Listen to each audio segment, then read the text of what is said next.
वेद बिहारी मदन गोपाल गुरु गंगेश्वर दीन दयाल करो।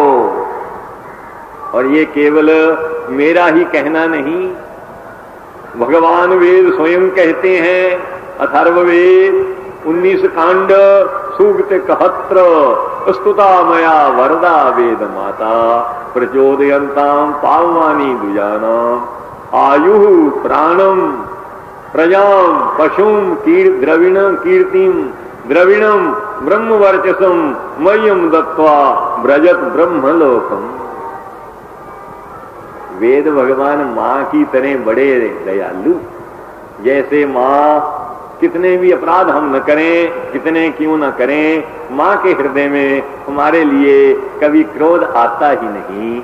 माता के समान भगवान वेद हम पर दया करते हैं। और फिर वो क्या, दुनिया में जो चीज आपको चाहिए वही वेद से मिलती है। आयु, आप चाहते हैं हमारा लंबा जीवन हो, जल्दी हमारे मृत्यु की गोद में हमें न जाना पड़े। भगवान वेदों का अगर हम पाठ करते हैं तो हमारा लंबा जीवन होता है। आपने पढ़ा होगा कि 88 हजार वर्ष हमारे पूर्वज तपश्चर्या किया करते थे। ये इतनी लंबी क्यों आयु थी उनकी? वो वेद पढ़ा करते थे। आज भी सातवलेकर जी जिन्होंने वेद का अभ्यास किया वो 102 वर्ष की अवस्था तक जिए।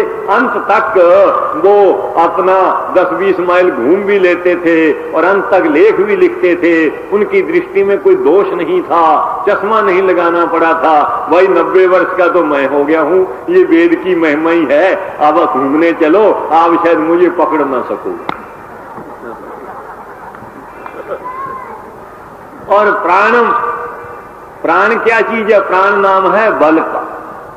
कहते हैं भाई अमुक जाति में तो अब प्राण नहीं रहा, जीवन नहीं रहा, वो जाति निर्बल हो गई। अगर तुम बलवान बनना चाहते हो वह भी वेद विद्या से मिलेगा। प्रजा, कई लोग इसलिए दुखी हैं महाराज, गृहस्थाश्रम का मुख्य विवाह वगैरह का लक्ष्य है पुत्रादि, पुत्र रत्न की प्राप्ति। हम पुत्र रत्न से वंचित हैं। और कितने सिंधी भाई, गुजराती भाई, मारवाड़ी भाई आते महाराज, ये विवाह हुए 10 वर्ष हो गए, आपकी बेटी की गोद रिक्त है। वो भी लिखते हैं प्रजाम, अगर तुम संतान चाहते हो वो भी वेद की कृपा से मिलेगी। और भाई तुम चाहते हो आगे तो चल लो, गऊ घोड़े हाथी, आज जरूरत है मोटरों की। ये जो तुम्हारे वाहन हैं घोड़े हाथी, आज के वाहन मोटर, लारी, प्लेन, ट्रेन, अगर ये भी चाहते हो ये भी वेद की कृपा से ही मिलेंगे। अब आप लोग कहते हैं जी हमारा जश हो, लोग कीर्ति के लिए लाखों रुपया दान करते हैं, बड़े बड़े परिश्रम करते हैं। एक लड़का अपनी भाभी के ताने मारने पर कावल गया। भाभी ने कहा तुमने कौन सा कीर्ति का कार्य किया है कि मैं तेरे को भोजन बनाकर दूं? कावल में गया, वहां भगवान का मंदिर बनाया और मंदिर बनाकर शंख ध्वनि करके वहां से आया। भाभी से आकर कहा कि भाभी अब तो मुझे जल पिलाओ, अब तो मैं कावल में मंदिर बनाकर आया। कीर्ति के लिए मनुष्य क्या नहीं करता। और देखा जाए ये आपका मांसमय क्लेवर तो संसार से चला जाएगा।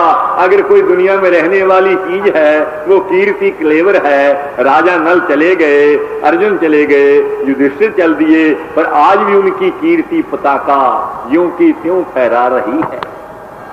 तो कीर्ति भी भगवान वेद की कृपा से मिलती है। और द्रविण, आजकल भाई मार्केट बड़ा टाइट हो गया है। लोग कहते हैं महाराज क्या करें, पैसा नहीं रहा। जितने व्यापारी करते हैं धंधा, ये बैंकिंग का धंधा, वो कहते हैं महाराज पैसे देते हैं वापस नहीं लौटते। और अगर किसी को उधारा माल दिया जाता है तो वो पैसे नहीं भेजता।